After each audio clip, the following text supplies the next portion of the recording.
El conflicto de los siglos. Capítulo 31. El peor enemigo del hombre. Enemistad pondré entre ti y la mujer, y entre tu simiente y la simiente suya. Ésta te herirá en la cabeza, y tú le herirás en el calcañar. La divina sentencia pronunciada contra Satanás después de la caída del hombre fue también una profecía que, abarcando las edades hasta los últimos tiempos, predecía el gran conflicto en que se verían empeñadas todas las razas humanas que hubiesen de vivir en la tierra. Dios declara: enemistad pondré. Esta enemistad no es fomentada de un modo natural. Cuando el hombre quebrantó la ley divina, su naturaleza se hizo mala y llegó a estar en armonía y no en divergencia con Satanás. No puede decirse que haya enemistad natural entre el hombre pecador y el autor del pecado. Ambos se volvieron malos a consecuencia de la apostasía. El apóstata no descansa sino cuando obtiene simpatías y apoyo al inducir a otros a seguir su ejemplo. De aquí que los ángeles caídos y los hombres malos se unan en desesperado compañerismo. Si Dios no se hubiese interpuesto especialmente, Satanás y el hombre se habrían aliado contra el cielo, y en lugar de albergar enemistad contra Satanás, toda la familia humana se habría unido en oposición a Dios. Satanás tentó al hombre a que pecase, como había inducido a los ángeles a rebelarse, a fin de asegurarse su cooperación en su lucha contra el cielo. No había disensión alguna entre él y los ángeles caídos en cuanto al odio que sentían contra Cristo. Mientras que estaban en desacuerdo tocante a todos los demás puntos, era unánime su oposición a la autoridad del legislador del universo. Pero al oír Satanás que habría enemistad entre él y la mujer y entre sus linajes, comprendió que serían contrarrestados sus esfuerzos por corromper la naturaleza humana y que se capacitaría al hombre para resistirle. Lo que enciende la enemistad de Satanás contra la raza humana es que ella, por intermedio de Cristo, es objeto del amor y de la misericordia de Dios. Lo que él quiere entonces es oponerse al plan divino de la redención del hombre, deshonrar a Dios mutilando y profanando sus obras, causar dolor en el cielo y llenar la tierra de miseria y desolación. Y luego señala todos estos males como resultado de la creación del hombre por Dios. La gracia que Cristo derrama en el alma es la que crea en el hombre enemistad contra Satanás. Sin esta gracia transformadora y este poder renovador, el hombre seguiría siendo esclavo de Satanás, siempre listo para ejecutar sus órdenes. Pero el nuevo principio introducido en el alma crea un conflicto allí donde hasta entonces reinó la paz. El poder que Cristo comunica habilita al hombre para resistir al tirano y usurpador. Cualquiera que aborrezca el pecado en vez de amarlo, que resista y venza las pasiones que hayan reinado en su corazón, prueba que en él obra un principio que viene enteramente de lo alto. El antagonismo que existe entre el espíritu de Cristo y el espíritu de Satanás se hizo particularmente patente en la forma en que el mundo recibió a Jesús. No fue tanto porque apareció desprovisto de riquezas de este mundo, de pompa y de grandeza, por lo que los judíos le rechazaron. Vieron que poseía un poder más que capaz de compensar la falta de aquellas ventajas exteriores. Pero la pureza y santidad de Cristo atrajeron sobre él el odio de los impíos. Su vida de abnegación y de devoción sin pecado era una continua reprensión para aquel pueblo orgulloso y sensual. Eso fue lo que despertó enemistad contra el Hijo de Dios. Satanás y sus ángeles malvados se unieron con los hombres impíos. Todos los poderes de la apostasía conspiraron contra el defensor de la verdad. La misma enemistad que se manifestó contra el Maestro se manifiesta contra los discípulos de Cristo. Cualquiera que se dé cuenta del carácter repulsivo del pecado y que con el poder de lo alto resista a la tentación, despertará seguramente la ira de Satanás y de sus súbditos. El odio a los principios puros de la verdad, las acusaciones y persecuciones contra sus defensores existirán mientras existan el pecado y los pecadores. Los discípulos de Cristo y los siervos de Satanás no pueden congeniar. El oprobio de la cruz no ha desaparecido. Todos los que quieren vivir piadosamente en Cristo Jesús padecerán persecución. Los ángeles de Satanás obran continuamente bajo su dirección para establecer su autoridad y para fortalecer su reino en oposición al gobierno de Dios. Con tal fin, tratan de seducir a los discípulos de Cristo y retraerlos de la obediencia. Como su jefe, tuercen y pervierten las Escrituras para conseguir su objeto. Así como Satanás trató de acusar a Dios, sus agentes tratan de vituperar al pueblo de Dios. El espíritu que mató a Cristo mueve a los malos a destruir a sus discípulos. Pero ya lo había predicho la primera profecía: enemistad pondré entre ti y la mujer, y entre tu simiente y la simiente suya, y así acontecerá hasta el fin de los tiempos. Satanás reúne todas sus fuerzas y lanza todo su poder al combate. ¿Cómo es que no encuentra mayor resistencia? ¿Por qué están tan adormecidos los soldados de Cristo? ¿Por qué revelan tanta indiferencia? Sencillamente, porque tienen poca comunión verdadera con Cristo, porque están destituidos de su espíritu. No sienten por el pecado la repulsión y el odio que sentía su maestro. No lo rechazan como lo rechazó Cristo con decisión y energía. No se dan cuenta del inmenso mal y de la malignidad del pecado y están ciegos en lo que respecta al carácter y al poder del príncipe de las tinieblas. Es poca la enemistad que se siente contra Satanás y sus obras, porque hay mucha ignorancia acerca de su poder y de su malicia, y no se echa de ver el inmenso alcance de su lucha contra Cristo y su Iglesia. Multitudes están en el error a este respecto. No saben que su enemigo es un poderoso general que dirige las inteligencias de los ángeles malos y que, merced a planes bien combinados y a una sabia estrategia, guerrea contra Cristo para impedir la salvación de las almas.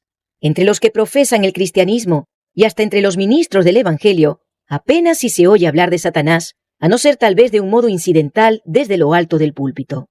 Nadie se fija en las manifestaciones de su actividad y éxito continuos. No se tienen en cuenta los muchos avisos que nos ponen en guardia contra su astucia. Hasta parece ignorarse su existencia. Mientras los hombres desconocen los artificios de tan vigilante enemigo, éste les sigue a cada momento las pisadas.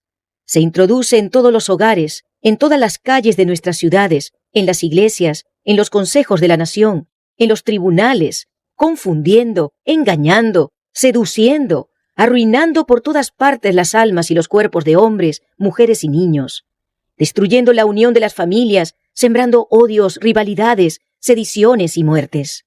Y el mundo cristiano parece mirar estas cosas como si Dios mismo las hubiese dispuesto o como si debiesen existir.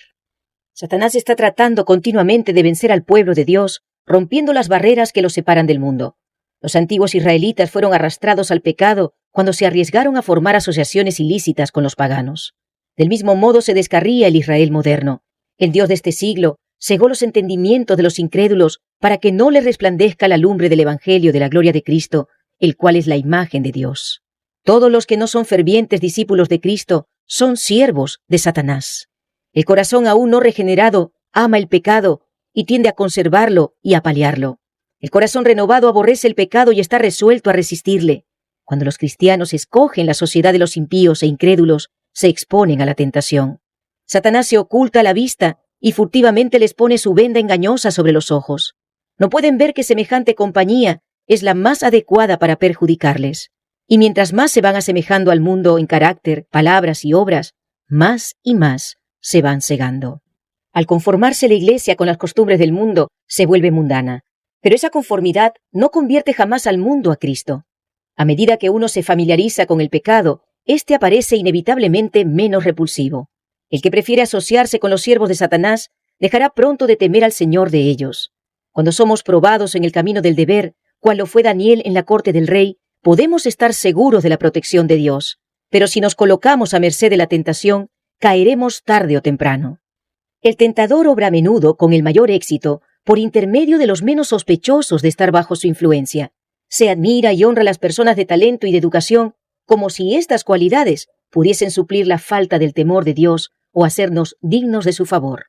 Considerados en sí mismos, el talento y la cultura son dones de Dios, pero cuando se emplean para sustituir la piedad, cuando en lugar de atraer al alma a Dios, la alejan de Él, entonces se convierten en una maldición y un lazo. Es opinión común que todo lo que aparece amable y refinado debe ser, en cierto sentido, cristiano. No hubo nunca error más grande. Cierto es que la amabilidad y el refinamiento deberían adornar el carácter de todo cristiano, pues ambos ejercerían poderosa influencia en favor de la verdadera religión, pero deben ser consagrados a Dios, o de lo contrario, son también una fuerza para el mal. Muchas personas cultas y de modales afables, que no cederían a lo que suele llamarse actos inmorales, son brillantes instrumentos de Satanás. Lo insidioso de su influencia y ejemplo los convierte en enemigos de la causa de Dios, más peligrosos que los ignorantes. Por medio de la férvida oración y de entera confianza en Dios, Salomón alcanzó un grado de sabiduría que despertó la admiración del mundo. Pero cuando se alejó de la fuente de su poder y se apoyó en sí mismo, cayó presa de la tentación. Entonces las facultades maravillosas que habían sido concedidas al más sabio de los reyes solo le convirtieron en agente tanto más eficaz del adversario de las almas. Mientras que Satanás trata continuamente de cegar sus mentes para que no lo conozcan, los cristianos no deben olvidar nunca que no tienen que luchar contra sangre y carne, sino contra principados, contra potestades, contra señores del mundo, gobernadores de estas tinieblas, contra malicias espirituales en los aires. Esta inspirada advertencia resuena a través de los siglos hasta nuestros tiempos. Sed templados y velad, porque vuestro adversario el diablo, cual león rugiente, anda alrededor buscando a quien devore. Vestíos de toda la armadura de Dios, para que podáis estar firme contra las acechanzas del diablo. Desde los días de Adán hasta los nuestros, el gran enemigo ha ejercitado su poder para oprimir y destruir. Se está preparando actualmente para su última campaña contra la Iglesia. Todos los que se esfuerzan en seguir a Jesús tendrán que entrar en una lucha con este enemigo implacable. Cuanto más fielmente imite el cristiano al divino modelo, tanto más seguramente será blanco de los ataques de Satanás. Todos los que están activamente empeñados en la obra de Dios, tratando de desenmascarar los engaños del enemigo y de presentar a Cristo ante el mundo, pondrán unir su testimonio al que da San Pablo cuando habla de servir al Señor con toda humildad y con lágrimas y tentaciones. Satanás asaltó a Cristo con sus tentaciones más violentas y sutiles, pero siempre fue rechazado. Esas batallas fueron libradas en nuestro favor, esas victorias nos dan la posibilidad de vencer. Cristo dará fuerza a todos los que se la pidan. Nadie, sin su propio consentimiento, puede ser vencido por Satanás. El tentador no tiene el poder de gobernar la voluntad o de obligar al alma a pecar. Puede angustiar, pero no contaminar. Puede causar agonía, pero no corrupción. El hecho de que Cristo venció debería inspirar valor a sus discípulos para sostener denodadamente la lucha contra el pecado y Satanás.